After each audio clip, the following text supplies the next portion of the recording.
Welkom by Stellenberg Gemeente se daaglikse oordeenkings. Ons nooi jou graag uit om saam met ons op reis te gaan as geloofsgemeenskap. Nader aan God, nader aan mekaar, om 'n verskil te maak in die wêreld en om voortdurend te vernuwe.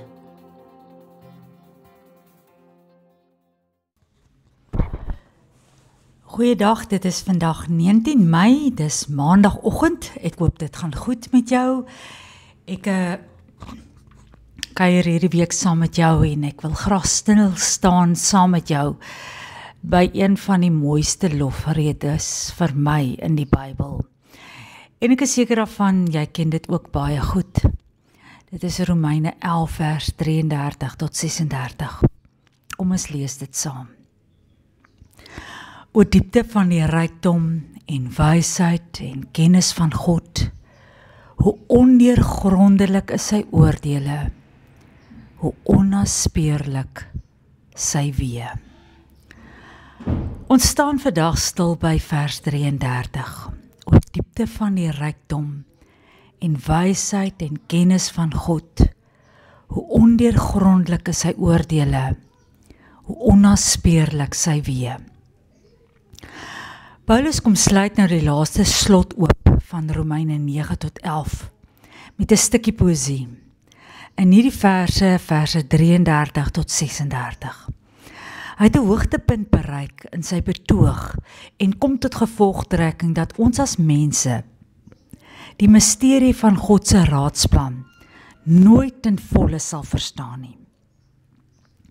Al wat ons kan doen is om saam met Paulus se loflied oor God te sing. Te sing oor die diepte van die rykdom en wysheid en kennis van God, wat bodenloos, onuitputlik en onpylbaar is.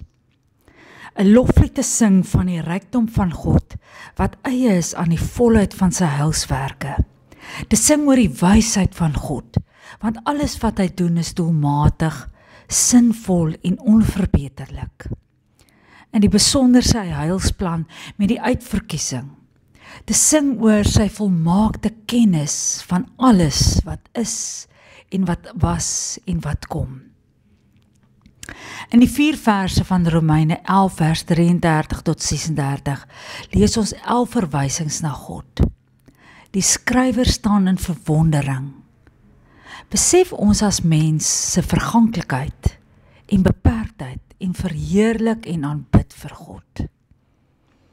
Ons beleef in Romeine 11 vers 33 dat die Here se rykdom en wysheid en kennis onmeetlik is. Eugene Peterson vertaal in The Message Romeine 11 vers 33 soos volg: It's way over our heads. We'll never figure it out. Ons begrip is te klein en ons insig is te beperk. God het volkome insig in alles. Die woord onnaspeurlik wat Paulus in Romeine 11 vers 33 gebruik, is 'n woord wat vir my wys op spoorsny. Hierdeur wil hy sê dat God voetspore nalat wat ons nie altyd kan volg nie. Ons ken nie altyd sy denkproses of aksies wat hy uitoefen nie. Ons kan dit nie altyd verstaan nie. Maar al verstaan ons nie die misterie van God se raadsplan ter volle nie, behoort ons nie nou terug te sit, hande in die lug op te gooi en moedeloos ons lot te bekla nie. Ons kan God vertrou dat sy weë onnaspeurlik is. Hy weet wat is die beste en hoe alles op die ou einde moet uitwerk. Kom ons bid saam. O Gees van waarheid, dankie dat U elke dag 'n werklikheid van my lewe is. Dankie dat U in beheer van my lewe staan, sodat ek tot eer van U kan leef.